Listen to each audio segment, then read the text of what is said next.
many people I've met over the years, I had a very distorted view of the Anglican Church. I was convinced that most people who called themselves C of E were not real Christians at all, because on the very rare occasions they would actually turn up to church, they would then perform some very weird religious rituals that didn't mean anything in the grand scheme of things. That's what I thought when I was growing up in London. For me, this was a million miles away from the life-giving and life-fulfilling design of God for all of our lives. Anyway, if ticking all the right boxes gets you to heaven, I'm definitely in. I was christened at St Luke's Church, London. Then I was baptised by full immersion in the Baptist Church at age 14. And much later in life, I was confirmed in Chichester Cathedral. And my professional Christian credentials are just as impressive.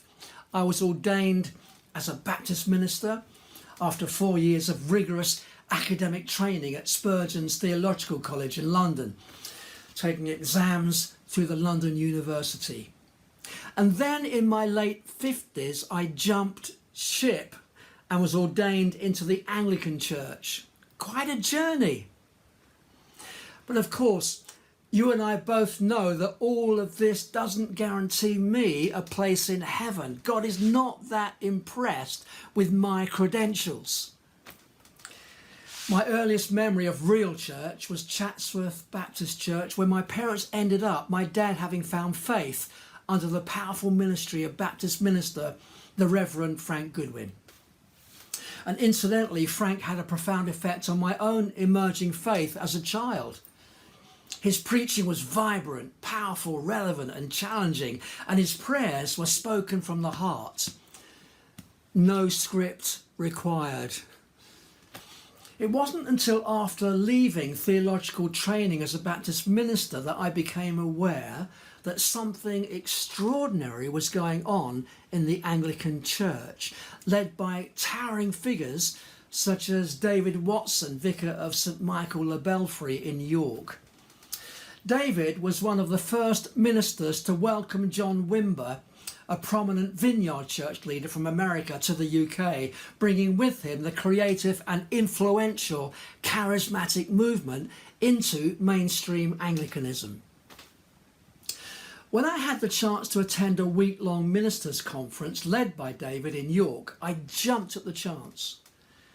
And I found my stereotypical view of the Anglican Church smashed to pieces. The week I spent there formed the foundation for much of my future ministry. And later in life, I'd find myself working alongside many God-centered and spirit-filled priests and vicars and bishops whose lives were focused on the holiness of God and his mission in the world.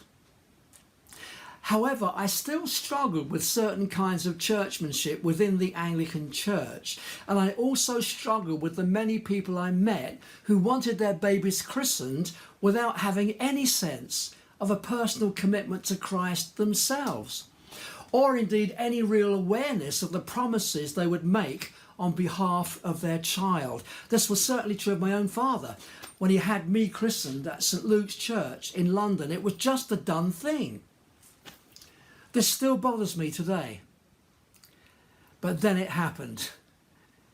I landed the job of team vicar with responsibility for 2 traditional village churches, and I imagined I would be like a fish out of water. And to be honest, at first, I was like a fish out of water. But I soon found myself jumping in lock, stock and barrel as I started to encounter traditional Anglicans who had a deep and profound faith in God and a prayer life to go with it. Notably, this happened when I went to visit an older couple who, in another time and place, I would have viewed suspiciously as people with a little or no knowledge of God. I'm ashamed to say it. I was shocked as they told me that they'd prayed for me and Sarah every day, that they prayed for the village and the church regularly, and that they were just completing the Bible in a year, the course with Nicky Gumbel of Holy Trinity Brompton. I felt ashamed that I could be so judgmental. Since those days, I've come to know and appreciate many deeply committed Christian folk in the villages that I serve, and they've given me a lesson I needed to learn. We all have our own faith journey, and we can learn so much from other people who might express their faith differently.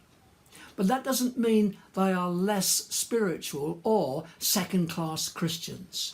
My distorted view of traditional Anglicanism smashed. Up next, Matt Redman versus hymns ancient and modern. What am I going to do now?